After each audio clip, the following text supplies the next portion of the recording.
Bab 47. Bongdu tersenyum mendengar pertanyaan itu, namun dia menyukai kedua anak ini. Tadi ibunya sudah menyampaikan jika ingin mengurus kedua anak ini, maka sekarang dia pun akan memohon kepada Rejang untuk ibunya. Rejang yang mendengar pertanyaan muridnya tersenyum lalu menjawab, cukup besar, bahkan bisa 500 anak-anak, lebih yang akan menjadi teman kalian bermain. Apakah itu panti asuhan? Tanya Denisi. Rejang menggelengkan kepalanya lalu menjawab, bukan. Anak-anak itu aku kirim ke sini bersama keluarganya, sedangkan engkau dan adikmu tidak memilikinya, maka hanya kalian berdua yang aku bawa ke sini. Kembali Denny bertanya, di manakah kami akan tinggal? Apakah bersama kakak? Raja menggelengkan kepalanya lalu menjawab, kakak harus pergi lagi mencari anak-anak seperti kalian untuk dibawa ke sini. Dengar itu, Denny menunduk. Lalah kali ini yang berkata, bolehkah aku ikut bersama kakak? Walau tidak berguna, namun aku bisa memasak untuk kakak. Rejang tertawa lalu menjawab, kalian berdua harus berlatih dan belajar di sini. Denny ingin mengatakan sesuatu, namun mobil yang dikendari Bongdu sudah berhenti. Rejang pun turun lalu mengajak kedua muridnya masuk. Di halaman belakang itu mereka melihat begitu banyak orang yang berdiri ketika melihat Rejang. Semuanya membungkuk memberi hormat. Rejang memberi tanda agar semua orang itu bangkit. Lalu dia sengaja mengajak kedua muridnya ke meja Franklin dan Cecilia. Setelah memperkenalkan mereka pada ayah dan ibunya, berserta yang lain, dia berkata, apakah masih ada makanan untukku? Cecilia bangkit lalu masuk. Sebentar, dia sudah keluar membawa bubur dicampur ayam kesukaan putranya. Rejang mengajak kedua muridnya untuk makan. Dewi mendekati meja dan duduk di sana. Sembari tersenyum dia berbisik, tadi aku membakar ikan untuk kakak, apakah mau mencobanya? Rejang tersenyum mengangguk. Dewi pun berlari mengambil tas kecil yang dia bawa. Semua orang menatapnya. Dia tidak peduli berjalan ke meja Rejang dan mengeluarkan bungkusan ikan bakar yang dia buat dari dalam tasnya. Rejang mengambilnya lalu memakannya. Karena ada 2 ekor, maka seekor lagi dia bagi kepada 2 orang muridnya. Melihat ini Dewi pun tersenyum karena Rejang menghabiskan ikan bakarnya hingga tidak bersisa. Enak, tulangnya pun lembut. Siapa yang mengajarimu? Tanya Rejang. Dewi tersenyum menunjuk ke arah Franklin. Melihat itu Rejang pun tertawa lalu berkata, pantas, enak, ayah yang mengajarimu. Dewi membantahnya dengan berkata, tapi aku yang membakarnya, paman hanya mengajarinya saja. Rejang pun tertawa lalu berkata, kalau begitu buatkan besok untukku makan siang. Dewi mengangguk lalu menjawab, tentu aku akan buatkan. Pembicaraan mereka terhenti ketika Tania berkata, mengapa adik menyegel tenaga mereka berdua? Rejang pun tersenyum menjawab, tenaga itu terlalu besar dan bisa merusak mereka. Bagaimana mereka memiliki tenaga sebesar itu? Tanya Tania sembari mengangkat Lala untuk bangkit. Rejang kembali menjawab, mereka ditinggal kedua orang tua mereka saat masih balita. Tempaan hidup, kadang makan, terkadang mereka melupakan rasa enaknya makan. Pada saat perut kosong, mereka menghabiskan banyak waktu di gubuk mereka yang angin dan hujan turun bisa membuat tempat mereka tergenang air. Tentu hikmahnya mereka bisa menyerap hawa dinginnya malam dan hujan yang berkumpul dan mengumpulkannya di urat nadi mereka. Semua orang terdiam mendengar penjelasan Rejang. Melihat ini dia melanjutkan. Bertahun-tahun hal-hal yang terkumpul di dalam tubuh mereka itu semakin banyak tanpa mereka sadari. Tania yang meraba tubuh Lala kembali berkata, tulang yang murni, yang sangat baik dan jarang dijumpai di dunia ini. Rejang tersenyum mengelus kepala Lala lalu berkata, darahnya juga bersih, dia cocok untuk menggantikanmu kelak. Tania menarik Lala, dia lalu bertanya, maukah engkau menggantikan kakak? Lala yang bingung hanya tersenyum menganggukkan kepalanya. Melihat ini Tania pun tertawa. Bagaimana dengan kakaknya? Tanya Franklin. Kembali Rejang menjawab, tiada bedanya, mereka dari keturunan yang sama dan mengalami masa sulit bersama. Franklin menggerakkan tangannya. Tubuh Denny melayang. Walau dia berusaha menahannya, namun tubuhnya tetap melayang ke arah Franklin. Setibanya di hadapan Franklin, langsung memeriksa tubuh Denny. Dia pun tersenyum mengangguk. Melihat ayahnya, Rejang pun berkata kepada semua anak-anak yang dia pilih, kalian semua sama, tidak ada yang berbeda. Tulang kalian sangat baik dan langka. Dia sengaja mengatakan itu agar anak-anak lain tidak merasa rendah diri. Franklin pun berkata, mereka berdua tidak memiliki orang tua. Tadi Paman Randu dan Bibi Sarahmu meminta kepadaku agar dapat mengasuh kedua anak ini. Rejang pun tersenyum lalu berkata kepada Lala, engkau mendengarnya, Paman Randu adalah orang tua kakak Bongdu itu. Lalu tersenyum lalu berkata, selama aku tidak terpisah dari kakak Denny. Rejang mengelus kepala Lala, lalu bertanya pada Denny, bagaimana denganmu? Denny membungkuk lalu menjawab, jika kakak memerintahkannya, maka aku akan menjalaninya. Bagaimana jika kakakmu tidak memerintahkannya? Tanya Franklin ingin tahu jawaban Denny. Denny pun tersenyum menjawab, maka aku akan tinggal berdua dengan adikku, bekerja untuk mencari makan kami dan berlatih agar memperkuat tubuh kami. Franklin tersenyum mendengar jawaban yang penuh tanggung jawab dan kasih sayang seorang kakak kepada adiknya. Di sini engkau tidak perlu bekerja. Engkau dan adikmu hanya fokus untuk belajar. Jawab Franklin. Denny menggelengkan kepalanya, lalu menjawab, bagaimana aku akan membayar hutang kepada kakak jika tidak bekerja? Mendengar itu, Franklin menatap putranya. Rejang pun tersenyum menceritakan hal di mana Denny tidak mau menerima pemberiannya. Mendengar itu, semua orang pun kagum padanya. Franklin akhirnya berkata, kota ini bahkan setengah negeri ini adalah milik kakakmu. Bagaimana dia bisa menganggap hutang apa yang dia berikan kepadamu? Mendengar itu, Denny memandang Rejang yang tersenyum menatapnya. Kakak tinggal di gubuk kami. Jika dia memiliki kekayaan sebanyak itu, mengapa dia mau tinggal bersama kami? Tanyanya. Cecilia yang kagum melihat kedua anak itu menjawab, itulah kakakmu. Baginya tinggal dimanapun bukan masalah, walaupun dia memiliki semuanya. Denny menjatuhkan dirinya berlutut dan bersujud lalu berkata, kakak, terimalah hormatku. Aku dan adikku tidak tahu dengan apa membalas semua kebaikanmu. Semoga di kehidupan lain kami dapat membalasnya. Kakakmu tidak membutuhkan itu. Jika engkau ingin berterima kasih, maka giatlah berlatih dan belajar, jawab Cecilia. Denny mengangkat wajahnya lalu menjawab, aku akan berlatih dan belajar, agar tidak mengecewakan kakak. Franklin mengelus kepala Denny sembari berkata, engkau bangkitlah. Lalu dia menggerakkan tangan menarik Lala ke tempatnya. Setelah kedua anak itu berada di hadapannya, dia berkata, itu Randu dan Sarasen, mereka yang akan menjadi ayah dan ibu kalian berdua. Berilah hormat kalian pada mereka berdua. Mendengar itu, dan melihat telunjuk Franklin, Denny mengajak adiknya ke tempat di mana Randu dan Sarah duduk.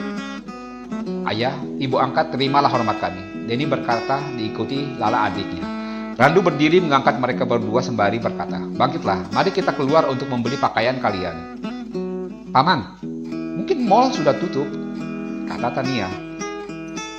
Randu tertawa lalu berkata, maka mereka harus membukanya lagi untuk putra dan putriku. Setelah mengatakan itu, Randu keluar bersama Sarasen. Bongdu berbisik, sudah lama aku tidak melihat wajah ayah, ibu sebahagia itu. Cecilia pun berkata kepada Sintasan, engkau aturlah, mall itu dibuka hingga dia selesai berbelanja. Sintasan mengambil teleponnya menghubungi manajer mall untuk membuka semua toko untuk melayani Randu dan istrinya. Bab 48. Dewi yang terus menempel Rejang seakan tidak ingin berpisah lagi dengannya banyak bertanya. Sedangkan anak-anak yang lain setelah melihat Randu pergi, mereka pun mendatangi Rejang meminta dia bercerita. Para orang tua memahami perasaan anak-anak itu. Bagi mereka, Rejang adalah segalanya. Sebagai kakak, teman, penolong mereka. Jadi mereka tidak memperdulikan lagi anak-anak itu. Sedangkan Rejang bergantian memeriksa anak-anak, menjawab pertanyaan mereka satu persatu. Hingga Dewi berkata, kakakku ini baru tiba, butuh istirahat. Masih ada waktu esok hari untuk bertanya. Semua anak-anak itu pun tertawa, namun mengikuti perintah Dewi untuk berhenti bertanya. Mereka paham siapa Dewi Ye itu. Walau sekuat apapun mereka berlatih tidak akan bisa mengalahkan Dewi. Dia begitu mendominasi, bisik Anita Lu pada Norali. Nora pun mengangguk lalu menjawab, sayang kita tidak dapat menyaksikan bagaimana dia nanti saat dewasa. Anita Lu pun tertawa lalu menjawab, semoga kita dapat menyaksikannya. Sayang, Pang sudah mendahului kita. Mendengar itu Anita Lu mengangguk sedih. Kita pun tidak tahu kapan akan menyusulnya. Leoni ikut berkata sedih membayangkan Panglong. Norali tersenyum lalu berkata, kita tidak akan sama dengannya di saat kita meninggalkan dunia ini. Karena dia seorang spesial yang dimiliki negeri ini dan pantas mendapatkan penghormatan dari seluruh rakyat. Ketika orang itu pun mengenang kembali 2 tahun lalu saat Panglong meninggalkan dunia ini. Pemakamannya begitu fantastis. Hampir seluruh negeri ikut bergabung untuknya. Sementara itu di Mall Jiangling, Randu dan istrinya begitu bahagia. Denny yang malu-malu akhirnya mengambil baju-baju yang menurutnya bagus. Berbeda dengan adiknya, Lala yang tidak malu-malu selalu menerima apapun yang Sarah berikan untuknya. Setelah memborong banyak pakaian, Randu membawa istri bersama kedua anak angkat mereka meninggalkan mall itu. Hari sudah menjelang tengah malam. Denisi menatap Randu lalu berkata, "Kita mengambil banyak pakaian untukku dan Lala, namun kita langsung pergi tanpa membayar." Sarasen tersenyum lalu menjawab, "Nanti Tuan Besar yang membayarnya." Denny tetap terlihat bingung, namun adiknya tidak memperdulikan itu. Dia memainkan boneka yang dibelikan untuknya. Randu paham isi pikiran Denny. Jika tidak mendapatkan jawaban yang memuaskan, maka dia akan terus berpikir. Randu pun berkata, "Di sini, kita sebagai penghuni Bukit Kaba, bebas berbelanja apapun tanpa membayarnya. Karena para pemilik toko di mana kita mengambil barang akan menagihkannya kepada Donghai Group milik Tuan Besar." "Apakah Tuan Besar itu ayah dari kakak Rejang?" tanya Lala. Melihat Randu mengangguk kepalanya, Denny pun berkata, "Begitu ayahnya, begitu pun putranya. Mereka sama-sama baik." Sarasen tertawa lalu berkata, "Semua penghuni Bukit Kaba adalah orang baik. Kalian akan melihatnya nanti." Di rumah, Mutiara Randu bersama kakaknya sudah menunggu di depan pintu. Ketika melihat mobil ayah mereka masuk, maka Mutiara langsung berlari mengambil Lala dan menggendongnya. Sementara Bongdu dan Denny membawa belanjaan mereka. Namaku Mutiara. Kalian bisa memanggilku Kakak Tiara saja." Mutiara memperkenalkan dirinya. Denny mengangguk sedangkan Lala yang digendong hanya tersenyum menatap Mutiara Randu. "Engkau tidur bersama aku malam ini," Mutiara berkata kepada Lala. Namun Sarasen berkata lain, "Tidak boleh, dia tidur bersama ayah dan ibu. Jika kamarnya sudah terisi, baru dia tidur di kamarnya sendiri." Mutiara cemburu mendengar kata-kata ibunya. Melihat ini, Sarasen pun tertawa, lalu berkata, "Engkau bawalah dia ke kamarmu malam ini. Namun besok engkau harus membersihkan kamarnya." Mutiara Randu tersenyum lalu menjawab, "Baik, terima kasih ibu." Setelah mengatakan itu, dia membawa Lala ke kamarnya. Bongdu pun berkata kepada Denny, "Dan engkau akan tidur bersamaku malam ini. Besok kakak akan membersihkan kamarmu." Denny menggelengkan kepalanya, lalu menjawab, "Kakak, biarkan aku membersihkan kamarku sendiri besok." Randu pun berkata, "Besok sehabis sarapan, hingga malam hari engkau akan berlatih. Biar kakakmu membersihkan kamarmu." Begitulah malam itu berlalu. Keluarga Randu mendapatkan kebahagiaan lain setelah kedatangan Denny dan adiknya. Keesokan paginya, Sarasen menggandeng putra dan putrinya menuju puncak Kaba.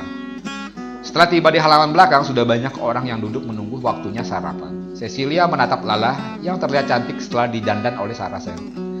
"Di sini kita sarapan, makan siang dan makan malam bersama," bisik Sarasen. Semua orang sudah berkumpul. Lala pun bertanya, "Mana kakak Rejang?" Cecilia yang mendengar itu menjawab, "Kakakmu masih tidur." Mendengar itu Lala tertawa lalu berkata, "Dia memang selalu bangun kesiangan. Dulu di tempat kami, dia bangun setelah masakan siap." Mendengar celoteh Lala, semua orang pun tertawa. Franklin melambaikan tangannya, semua diam lalu dia berkata, "Mari kita sarapan." Mendengar itu, maka serentak semua orang mengambil makanan di hadapan mereka dan menyantapnya. Setelah makan, semua orang meninggalkan puncak.